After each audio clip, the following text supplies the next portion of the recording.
10 years from now, who knows where I'll be, to never forget like what I learned in the streets.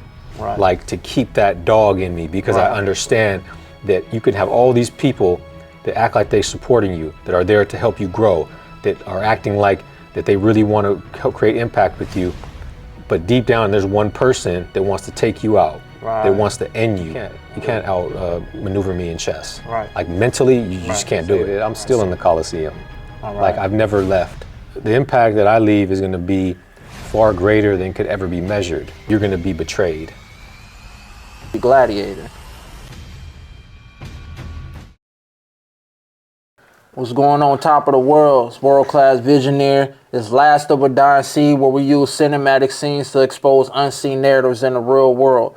The only platform on the planet where we pair personal stories with movies. And today we have Carlos Vasquez, the founder and CEO of How to Battle, and the movie that he say relates to his life is Gladiator. Now, for the world that don't know, why did you pick this movie as best relating to your life experience? Well, first of all, appreciate you having me on this channel. This is something that's been like supposed to happen for a long time. Right. So I'm really grateful to be here. But I had to think about this when you asked, me to select a movie that represented my life. I had to a lot of thinking, because I like movies, and there's so many movies that I connect with. And I would say that out of all of them, this movie, but particularly a certain scene, really stuck out to me, and that I actually utilize when I do my speaking in the movie Gladiator. And it's the scene when he is in the Coliseum and he has his mask on, and he's a slave, and he's standing there. He had just defeated one of the barbarians. He defeated them. He defeated him and then let him live. So he showed mercy on him. And then Commodus, who was the emperor of Rome at the time, came down and to congratulate him for his victory. And when he went down and to congratulate him for his victory, he had his mask on, and he told him to remove his mask and to tell him his name. And so he did something that was like unheard of, which was to turn his back on the emperor and walk away. And they circled him, and they, Commodus said, like arms, and everybody, the soldiers pulled out their spears and their swords, and they were going to kill him. And at the time, Maximus, played by Russell Crowe, he turned around and he took his mask off, and he told Commodus, the emperor, he looked at him and he faced him eye to eye, and he expressed who he was, which was a person that was an enemy to the emperor, and ultimately survived the emperor trying to kill him. So Maximus was a general at first, for people who haven't watched the movie, a top general for Marcus Aurelius, who at the time was the emperor of Rome. And he was like, he was side by side to Marcus Aurelius. And so Maximus became very liked by Marcus Aurelius. So Marcus Aurelius was on his deathbed and wanted to give the power of the kingdom over to Maximus. And so the son, who was Commodus, the son of Marcus Aurelius, got very jealous of that. And there's a lot of hatred built in that. So he killed his father, and then he killed Maximus's family, and then had the soldiers. He ordered the soldiers to take Maximus out to the forest to kill him, and Maximus ended up killing them and rushing back home to get home to his family. But he found his family dead. And after that, the soldiers got Maximus, and they took him to put him in slavery, and they forced him to be a gladiator. So that's how it all started. And then Maximus, he ends up becoming a slave, becoming a gladiator, and he's such a great warrior because he was a general. So he already has the skill, and he has the he's a fighter. So he's moving his way up the ranks as a gladiator, and so he gets the attention of like Rome, and that's where they bring the best fighters. So he goes there, and that's how he ended up defeating all these different barbarians and warriors in the Colosseum. And that's how we circle back to that point where now he's back face to face with the man, Commodus, who killed his family. He killed his own father, which was Maximus's mentor. And now he's faced with him. And in that moment, in the Colosseum, there's people in there and they're cheering for Maximus, supporting him. And then Commodus, he lets him live. He doesn't kill him, right? And he doesn't kill him because the people didn't want him to kill him. So that whole, and then at the end, he ends up killing Commodus. But the reason why it ties so much into my life, and specifically that moment, is because I truly feel that there was a moment in my life where I had to confront my enemy, which was my own self, like the inner enemy within me, which is, I feel, the greatest enemy that we all have. It's like that feeling of, those limiting beliefs that I had, the self-doubt, that enemy that was keeping me from living another life and reaching my full potential. So I feel like when he confronted his greatest enemy, the one that took everything from him, it was a moment when I was able to connect with, as far as I had to do the same thing, so to speak, but in my own way, with my own self, and that enemy being the other side in the mirror, when I had to confront that man and proclaim who I am with pride now. And then in doing so, like breaking the bonds that old me had on me. And so for me, that's why that movie stands out so much and I connect with. Right. Yeah. And sticking to the mask scene where he came up out of the mask, I feel like in life, not just in the hood, that we live with this mask for so long. This adopted persona that usually is adopted from our immediate culture at the time. And it's who we think we're supposed to be, and we get praised for it. Maximus was praised even with the mask on for committing these deadly deeds, right? And I feel like with or without the mask, Maximus, it still didn't take away from that warrior spirit, whether you had it on or not. Right. So Maximus, just like you and I, still, he didn't reach his ultimate until he came out of that mask, where he stepped in and proclaimed who he was. Yeah. That's when he became a god amongst men. You know what I'm saying? So, and the sister of the emperor, when she visited him in prison, and she said, "Today I saw a slave become more powerful than the emperor of Rome." But to him, he like, man, I'm a slave with only the power to amuse a mob. And she said, that is power. So taking that into the real world with you, though you're not per se amusing people for their benefit, still though, you are in the media space.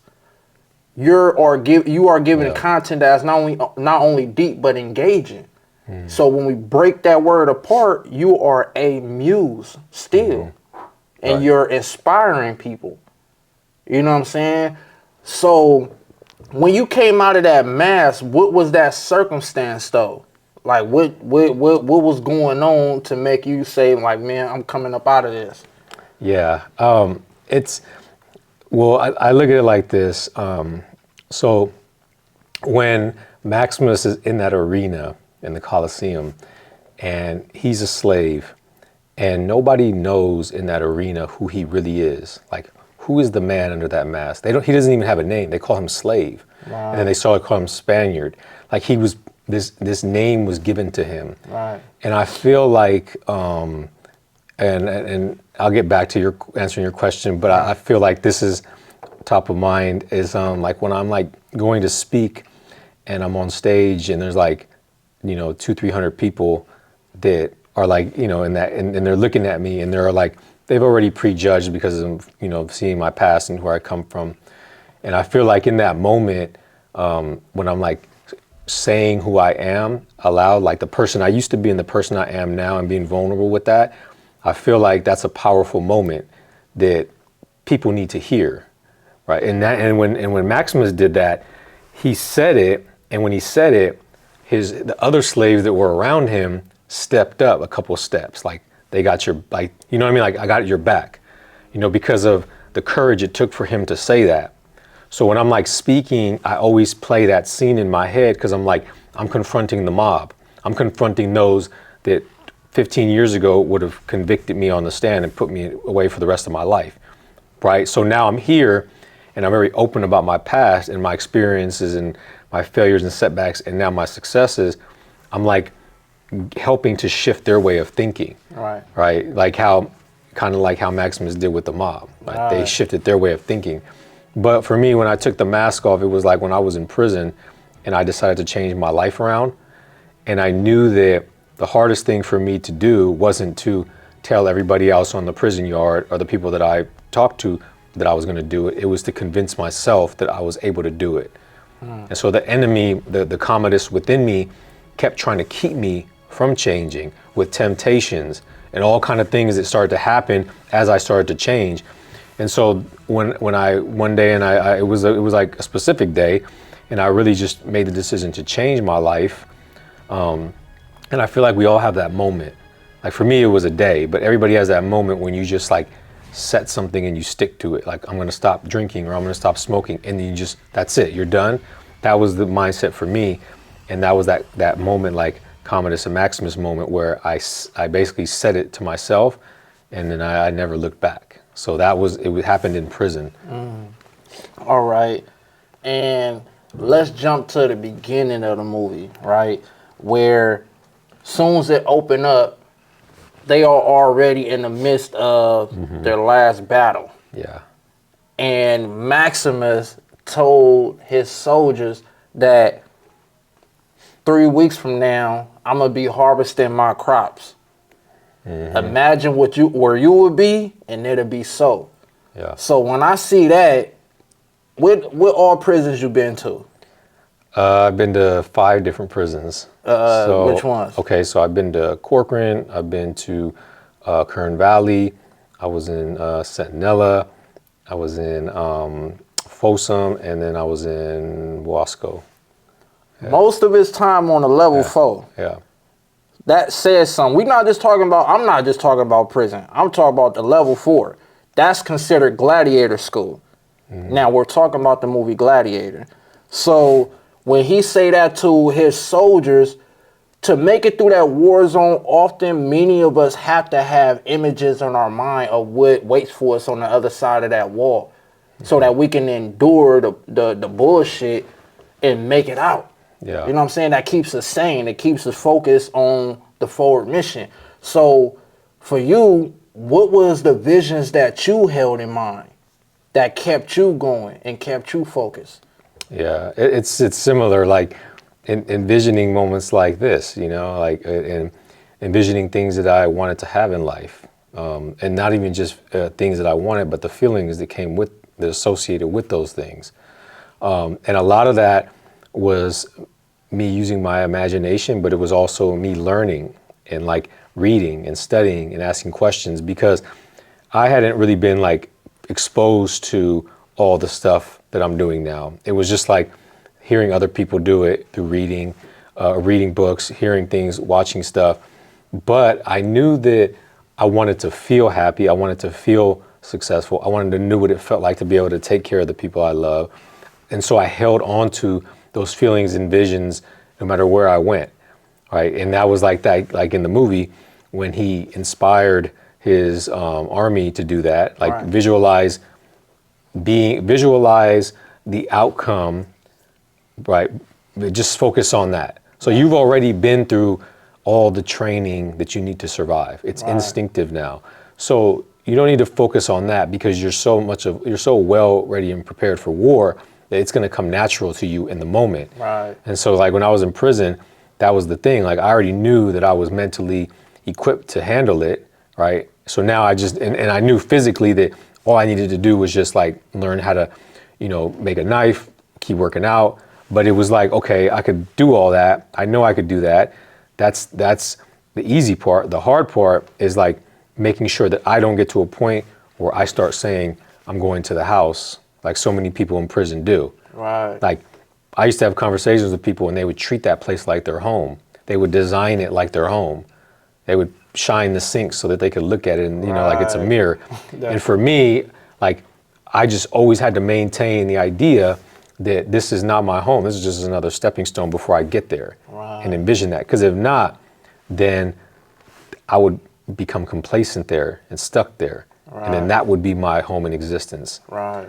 So yeah, I think that that's a powerful thing about envisioning where you want to go and just focusing on that and trusting your instincts to get you through the challenges that are coming. Right. So Definitely.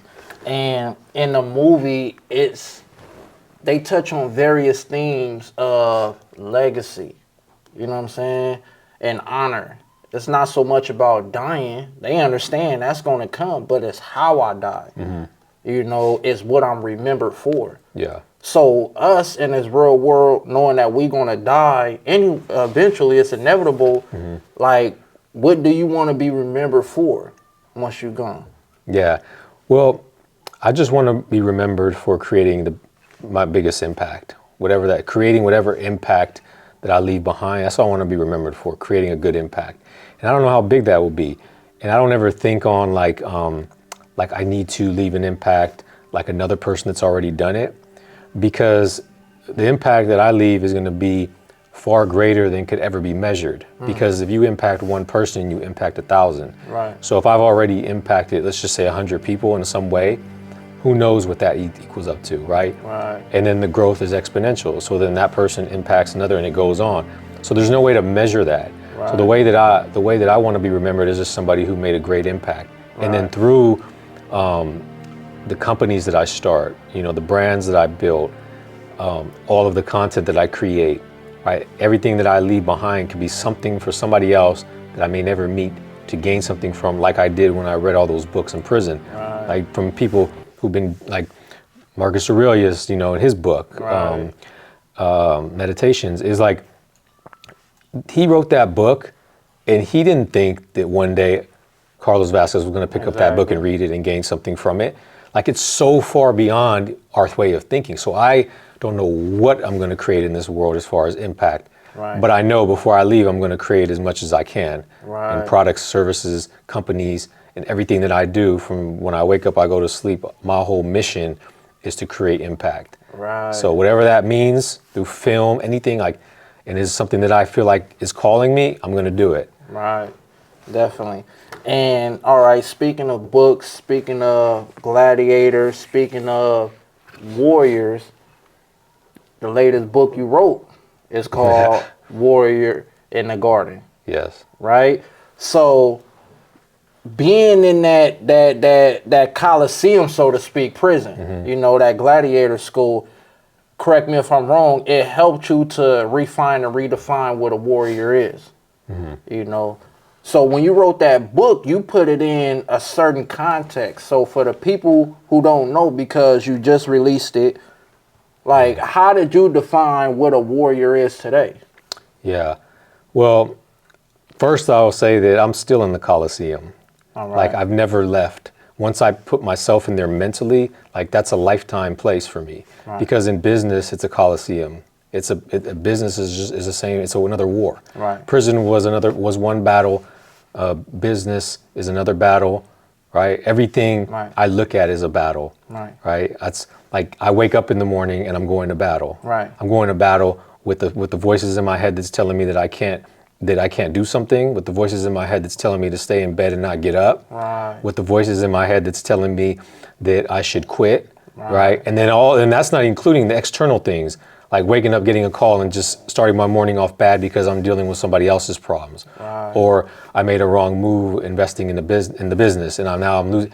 Like, every day is a battle, Right. and so, like, I'm in the Coliseum, I'm still thriving there, and that's the point, is that, like, I love it. Right. Like, for me, battling with life, it gives me meaning, it gives me purpose, because life is hard. So, and life is a battle no matter what. If you're at the top, the bottom, prison, wherever you're at, you're going to have to battle through it.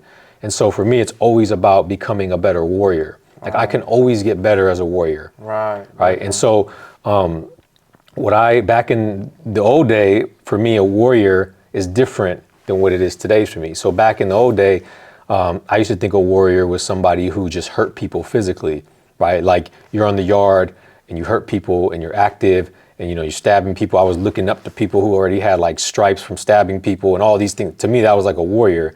But as I learned and I grew, I started to understand like the power of the mind and understand that the greatest warriors know how to use their mind more than anything. Right. And so like once I learned that, I was able to navigate through prison, survive prison, and then get out of prison early because I realized that I'm not the biggest dude. I'm not the meanest looking dude in prison. Right. You guys, know that. So it's like there's some ugly looking dudes in there. But the one thing I always had was a mind that was like able to navigate through there. So once I redefined it as a warrior, is somebody who can, and there's so many qualities. And in the book, I label a bunch of them.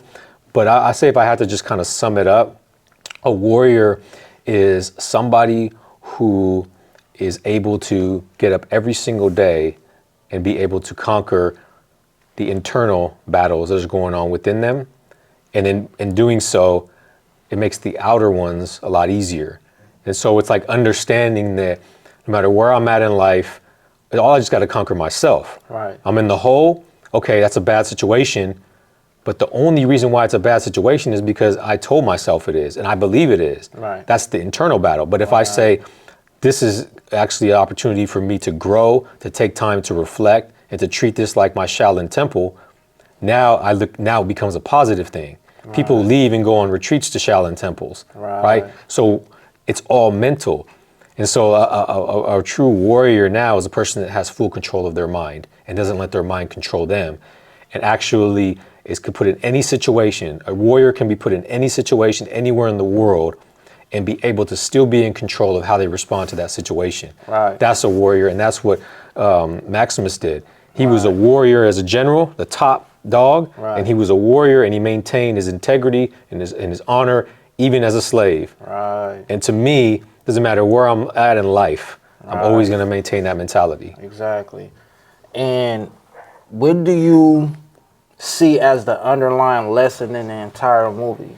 What's the spine of it? That's a good one because there's one thing that really stood out to me, and it's like just an understanding that you're going to be betrayed. And it ended with Maximus dying. He died. Yeah, and he took out Commodus. He killed him. He died himself after he killed him. And but it's like he's dead. He left a legacy. Right. He made an impact. They write books and make movies about him, right? But to me, that lesson's obvious, right? That's an obvious lesson. But I'm like a deeper thinker. I look at things from a different perspective. And for me, it just reminded me that no matter how high I go in this world, in business, and wherever I'm at 10 years from now, who knows where I'll be, to never forget like what I learned in the streets. Right. Like to keep that dog in me, because I understand that you can have all these people that act like they're supporting you, that are there to help you grow, that are acting like that they really want to create impact with you.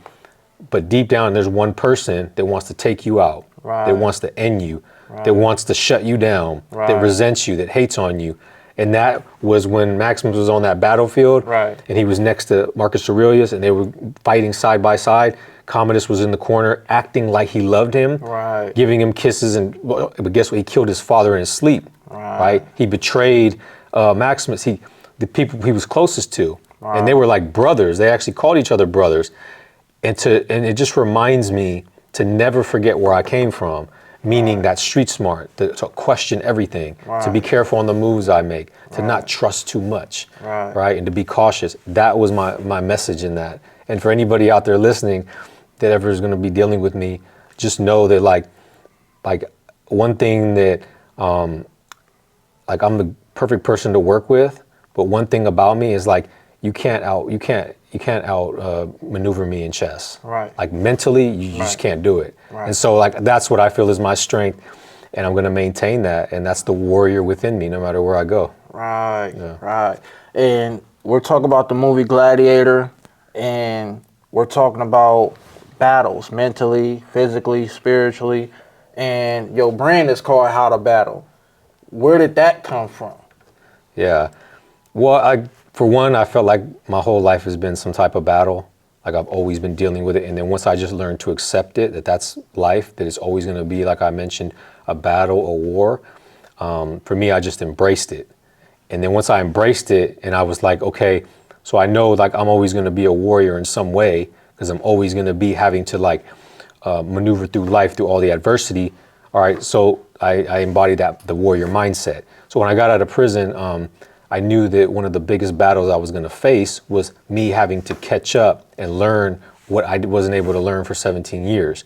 To be able to, like, if I want to be successful and my competitors have been out their whole life and they're thriving, how am I going to be able to like catch up? What am I going to do?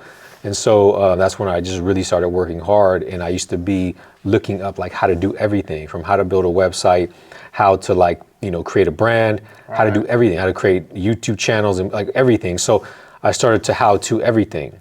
And then I remember eventually when I decided to start How to Battle, and I was thinking of a name because I already knew I wanted to start a coaching and consulting business that was able to help people to conquer their challenges in life mentally. I was like, well, I want to be a place where people go to when they want to battle, when they're learning how to battle through something, right? They need that help to battle through something. Right. And so that's where the name came from. And I mentioned to you before, a lot of people think that like How to Battle, our colors red, black, white, because I like the colors, which I do. But it just, I mean, if you know, like YouTube played a huge part in my life when I got out. That was my teacher. I went to YouTube University when I couldn't go to any other college or get help in any other way. Right. And it wasn't just YouTube, it was just me utilizing the resources that I had to my disposal. So like when people say they can't do something, that's an excuse. And so I tell people like, you can't do something because you don't want to, but all the information and everything you want to learn is out there. And so I was proactive and I started to learn. And so for me, like YouTube became my teacher. And then eventually when I learned enough, I felt confident enough to like, okay, I'm going to do my own thing now. And I still go on there to learn. And I still spend hours a day learning because I understand the power of that. Right. And so How to Battle ended up coming to life. And now I'm like, it's become like so weird when I hear and I see it on the screen. I hear people talk about it. Right. Because it evolved from just like an idea to now like it's just growing. And it's like seeing a child grow, and it's really rewarding. Right. Yeah. And what type of projects you got going on right now? Yeah, so I'm continuously speaking. So getting a lot of more like high-paced speaking engagements and corporate events, private events. So I'm always trying to speak. That's my thing, because I feel like that speaking is one of my gifts, and it allows me to share my message and inspire people, create that impact I was talking about. But then also, it allows me to connect with people, and then in doing so, be able to help them change their perspective on people like us who get out of prison, or people that come from where we come from. So every time I speak and I meet a person who like had a whole different outlook on formerly incarcerated people, or people who come from the hood, and they tell me that I help like change their way of thinking, like for me, that's like powerful, or like when I'm speaking and somebody comes up and brings their kids and says, can you give some advice to my kids? Right. Like those moments are moments that I live for, like those powerful moments. So I'm going to continue speaking. As you mentioned, I just finished my second book. So right after that, I'm building an online course that talks about the 5 principles of success that I use to get to where I'm at in life. And I have that on a course that's being edited now that's going to be launched soon. So I'm going to have that. Right. That'll be my digital product. And then continue to work with the youth. So I'm partnered with Youth Champions. Youth Champions is an organization that works with youth, and we teach them transferable skills. We teach them leadership. We teach them accounting. We teach them how to build credit, all the things that they need to learn leaving high school. Right. So I partner with them, and then I'm going to continue to partner with corporations, doing like DEI, like mindset, all like building confidence, overcoming adversity, all these different things that I have experience in and actually taught and learned in prison, now doing out here and helping people. Right. So working on that, and then working on creating a series. So whether it's Netflix, Hulu, I'm in the process of writing it with one of my good friends, and then we're going to pitch it and see if we can turn my life story into a series Right. to put out there. So those are the big things that I'm working on right now. And what's the main platforms that they can find you on? Yeah, so I'm on Instagram at How to Battle, YouTube at How to Battle, TikTok, LinkedIn, Carlos Vasquez. My website is howtobattle.com. And if you go there, you'll find my link tree, which links to all my other stuff.